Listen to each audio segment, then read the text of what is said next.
بسم اللہ الرحمن الرحیم الحمد للہ رب العالمین والصلاة والسلام علی سید الانبیاء والمرسلین وعلی آلہ وصحبہ اجمعین اما بعد اعوذ باللہ من الشیطان الرجیم بسم اللہ الرحمن الرحیم وعاشروهن بالمعروف وقال النبی صلی اللہ علیہ وسلم خیرکم خیرکم لأہلی وأنا خیرکم لأہلی صدق اللہ العظیم وصدق رسولہ النبی الکریم سبحانک لا علم لنا الا ما علمتنا. گرامی قدر معزز سامعین کرام، دوستوں اور ساتھیوں،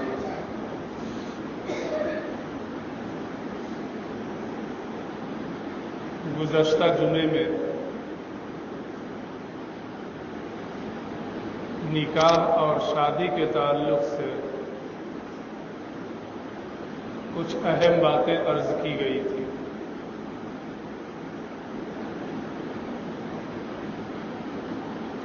اسی سلسلے کو آگے بڑھاتے ہوئے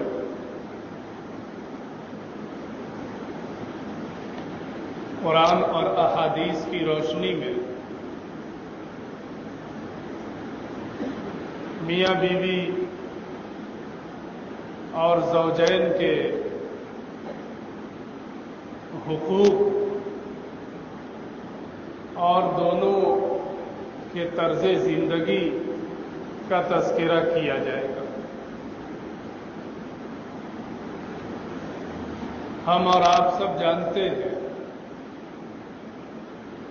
کہ انسان تنہا زندگی نہیں گزار سکتا ہے، بلکہ زندگی گزارنے کے لیے ایک دوسرے کا ساتھ ضروری ہے. کہیں دوستی کی شکل میں اور کہیں میاں بیوی کے تعلقات کے اعتبار سے. پیدائش سے لے کر وفات تک آپ اگر اپنی زندگی کا جائزہ لیں تو کسی نہ کسی کا ساتھ رہتا ہے.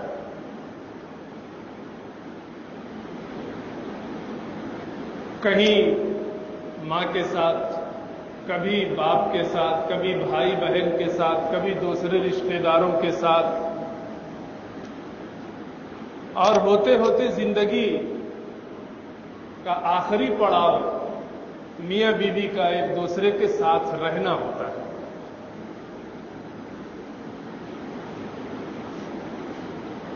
اور یہ رشتہ یعنی رشتہ نکاح اللہ کی ایک نعمت ہے، اور یہ رشتہ نکاح سکون خانہ کا ذریعہ ہے. اللہ رب العزت نے رشتہ نکاح کو اپنی نشانیوں میں شمار کیا ہے کہ میری بہت ساری نشانیوں میں سے ایک نشانی یہ ہے کہ اللہ تعالیٰ نے تمہارے جوڑے پر بنائے، اور اس لیے بنائے تاکہ تم سکون حاصل کرو. اور یہ واقعہ بھی ہے کہ شادی سے پہلے بیٹے کا یا بیٹی کا جو رشتہ ماں باپ کے ساتھ ہوتا ہے اور اس رشتے کے جو تقاضے ہوتے ہیں ان پر جو ہمارا عمل ہوتا ہے، شادی کے بعد اس رشتے میں کچھ نہ کچھ کمی آتی ہے، اور رشتے کی گہرائی عام طور سے میاں بیوی کے رشتے میں زیادہ پائی جاتی ہے. یہ اللہ کی نشانی ہے کہ نکاح کے رشتے کے آگے خونی رشتہ بھی پھیکا پڑ جاتا ہے. بعض دفعہ اس کو لوگ غلط سمجھتے ہیں، یہ غلط نہیں ہے، یہ اللہ کی نشانیوں میں سے ایک نشانی ہے کہ نکاح کے بعد اور شرعی نکاح کے بعد، سنت کے مطابق انجام پانے والے نکاح کے بعد میاں بیوی کے درمیان جو رشتہ پیدا ہوتا ہے، اس رشتے میں الفت و محبت کی جو بات ہوتی ہے، جو رنگ ہوتا ہے، وہ دیگر رشتوں میں کم ہو جاتا ہے۔ حالانکہ بیوی سے یا بیوی کا شوہر سے کوئی خونی رشتہ نہیں ہوتا ہے، وہ الگ خاندان کی، یہ الگ خاندان کا، بلکہ خونی رشتوں میں تو نکاح ہی نہیں ہوتا ہے۔ لیکن اس کے باوجود نکاح کے بعد میاں بیوی کے رشتوں میں جو الفت و محبت پیدا ہو جاتی ہے، وہ اللہ کا ایک انعام ہے، اور جسے یہ اللہ کا انعام ملا اسے اس کی قدر کرنی چاہیے، کیونکہ اللہ کے انعام کی ناقدری ہوتی ہے تو اللہ اس انعام کو چھین لیتا ہے۔ چنانچہ آج نکاح کا سلسلہ تو جاری ہے، شادیاں ہو رہی ہیں، اور پہلے کے مقابلے میں زیادہ اخراجات کے ساتھ شادیاں ہو رہی ہیں۔ پہلے شادیوں میں جتنا خرچ نہیں ہوتا تھا، آج اس کا کئی گنا ہم خرچ کر کے شادی بیاہ کرتے ہیں۔ لیکن اس کے باوجود نکاح کے رشتے کی وجہ سے میاں بیوی کے درمیان جو الفت و محبت ہونی چاہیے، اس کی عمر کم سے کم ہوتی چلی جا رہی ہے۔ شروع کے دنوں میں تو محبت رہتی ہے، الفت رہتی ہے، تعلقات رہتے ہیں، لیکن زندگی کا سفر جیسے جیسے آگے بڑھتا ہے، تلخیاں بڑھتی چلی جاتی ہیں، علیحدگی اور طلاق اور خلا کی نوبت آ جاتی ہے، بیوی اپنے میکے چلی گئی، شوہر کہیں اور رہ رہا ہے، اور نہ جانے اس طرح کے کیسے کتنے واقعات پیش آتے رہتے ہیں جو سکون خانہ کا ذریعہ نہیں ہے۔ شوہر بھی پریشان، بیوی بھی پریشان، شوہر کے خاندان والے بھی پریشان، بیوی کے خاندان والے بھی پریشان۔ ایسا کیوں ہو رہا ہے؟ اس کی بڑی وجہ یہ ہے کہ میاں بیوی کے جو حقوق ہیں، شریعت نے دونوں کو جن چیزوں کا پابند بنایا ہے، وہ اپنے اپنے حقوق ادا نہیں کر رہے ہیں، اور حقوق ادا نہ کرنے کی بڑی وجہ دینی علم سے ناواقفیت ہے۔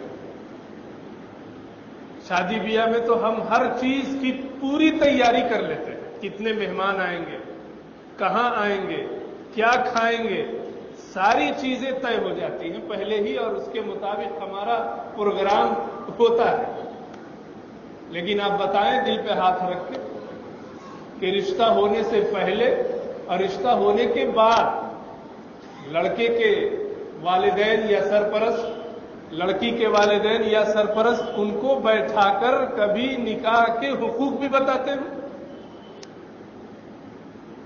لڑکے والے لڑکے کو بیوی کا حقوق بتائیں، بیوی کے اہل خانہ شوہر کے حقوق اسے بتائیں، اور ان حقوق کی ادائیگی پر انہیں تیار کر لیں۔ کیا اس کا چرچا، اس کا تذکرہ ہمارے گھروں میں ہوتا ہے؟ کبھی نہیں ہوتا ہے۔ ظاہر ہے کہ کسی بھی چیز پر عمل کرنے کے لیے جانکاری ضروری ہے، علم ضروری ہے،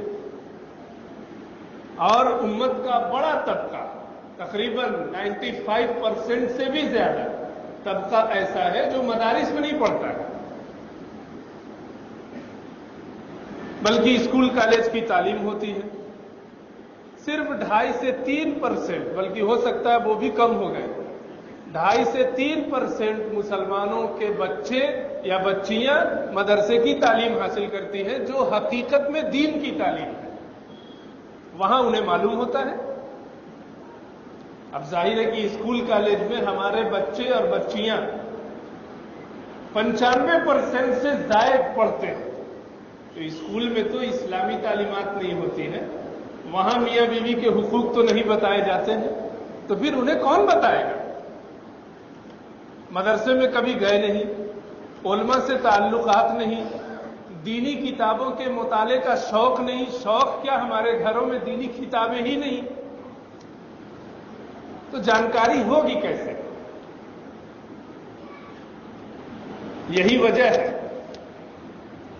کہ علماء، مفتیان کرام، ائمہ اور دین سے جڑے ہوئے جو لوگ ہیں ان کے یہاں جو ازدواجی زندگی ہے عام طور سے خوشگوار ہے۔ علماء کے یہاں طلاق کی شرح نہ کے برابر ہے، علماء کے گھرانوں میں خلا کے مطالبے نہ کے برابر ہے، لیکن علماء سے ہٹ کر عوام کا طبقہ، مسلمانوں کا طبقہ، ان کی زندگی کا جائزہ لیجئے تو وہاں طلاق کی شرح بھی زیادہ ملے گی، خلا کی شرح بھی زیادہ ملے گی، اور ازدواجی زندگی میں لڑائی جھگڑے اور تلخیاں اس کے واقعات زیادہ ملتے ہیں، کیونکہ علماء کو دین کی تعلیم ہونے کی وجہ سے حقوق معلوم ہے کہ کیسے زندگی گزاری جاتی ہے، میاں بیوی کے تعلقات کیسے اچھے رہتے ہیں، کیسے خراب ہوتے ہیں، اونچ نیچ، نشیب و فراز، ان سب کا علم ہوتا ہے۔ اور ہمارے نوجوان بچے بچیاں جو کبھی دینی تعلیم حاصل ہی نہیں کی، اگر کیا بھی تو ٹیوشن لگا کر کے، اب ظاہر ہے کہ ان کی زندگیوں میں آپ صلی اللہ علیہ وسلم کی زندگی کا عکس کیسے آئے گا؟